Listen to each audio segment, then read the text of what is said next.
कलमपुर गांव को मूर्खों का गांव कहा जाता था क्योंकि वहां का कोई भी व्यक्ति पढ़ा लिखा नहीं था। जबकि उस गांव का नाम कलमपुर था, तब भी गांव वालों का कलम और किताब से कोई नाता नहीं था, जिसकी वजह से उन लोगों को कोई भी बड़ी आसानी से बेवकूफ बना देता था।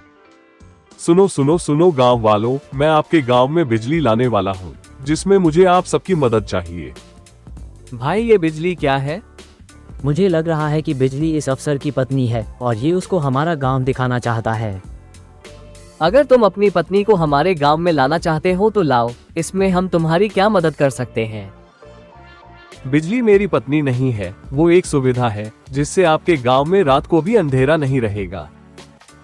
मुखिया जी, मैं बिजली को जानता हूँ। जब मैं शहर गया था तब मैंने उसे देखा था। वहाँ के लोग उससे बत्ती पंखा चलाते हैं और बिजली से बहुत सारे काम आसानी से हो जाता है। अगर बिजली हमारे गांव में आ गई तो हम बहुत आगे निकल जाएंगे। तब तो हमें इसे अपने गांव में लाना ही होगा। इसके लिए हम क्या कर सकते हैं अफसर बाबू? बस आप सबको मेरे पास 200 रुपए जमा करना होगा। उन पैसों का मैं शहर जाकर बिजली लाने का बंदोबस्त करूंगा। फिर सब गांव वालों ने उस अफसर के पास 200 रुपए जमा कर देते हैं और अफसर बड़ी ही चालाकी से पैसे लेकर फरार हो जाता है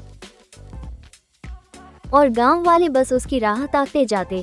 इसी तरह उन गांव वालों को समय समय पर कोई भी चूना लगा दिया करते और गांव वाले आसानी से मूर्ख बन जाते। मुखिया जी, ना जाने कितने लोगों ने हमें चूना लगा दिया है। हाँ, तुम सही कह रहे हो। अब हम किसी के भी बातों में नहीं आएंगे। मुखिया जी, हम पढ़े लिखे नहीं है, इसकी वजह से शहर के लोग हमें मूर्ख बना देते हैं। मुखिया जी, आप हमारी पढ़ाई लिखाई के लिए कुछ करिए। तुम सब सही कह रहे हो। हम शहर के एक मास्टर को बुला लेते हैं जो हम सबको पढ़ना लिखना सिखाएंगे। तात्या, तुम और मैं शहर जाकर एक मास्टर को बुला लाते हैं। गांव वाले को पढ़ाई लिखाई करने के लिए बहुत उत्साहित थे।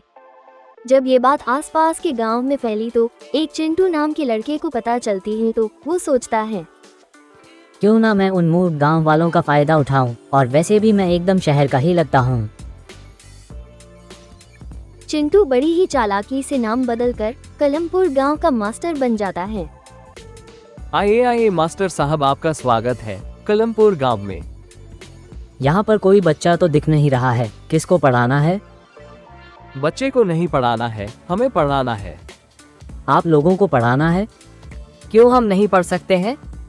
नहीं पढ़ सकते हैं। तो चलिए पढ़ाइए मास्टर साहब। मुखिया जी, मैं आप लोगों को एक अंदर की बात बताना चाहता हूँ।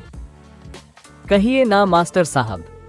मुखिया जी, शहर के लोग पढ़ाई लिखाई में अपना वक्त ज़ाया नहीं करते हैं, बल्कि वो एक दवाई खाते हैं जिससे रातों रात वो पढ़ाई लिखाई सीख जाते हैं। क्या आप सच कह रहे हैं मास्टर साहब?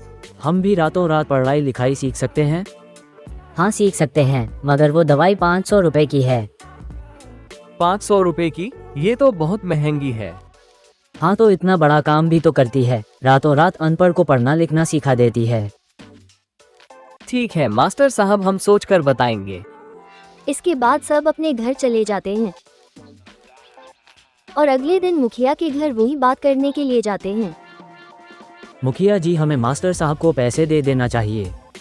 नहीं रामू, हमें इस बार ध्यान रखना होगा, कहीं वो भी पहले के लोगों की तरह पैसे लेकर फरार हो गया तो फिर हम क्या करें मुखिया जी? जाओ मास्टर को बुला लाओ, मेरे पास एक विचार है। फिर सब जाकर मास्टर साहब को बुला लाते हैं।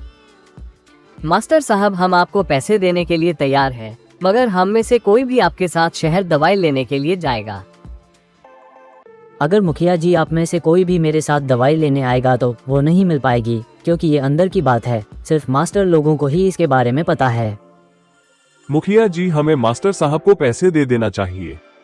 फिर गांव वाले चिंटू की बात में आ जाते हैं और पैसे इकट्ठे करके चिंटू को दे देते हैं। चिंटू बड़ी ही चालाकी से पैसे लेकर फरार हो जाता है और गांव वाले मुंह देखते रह जाते हैं।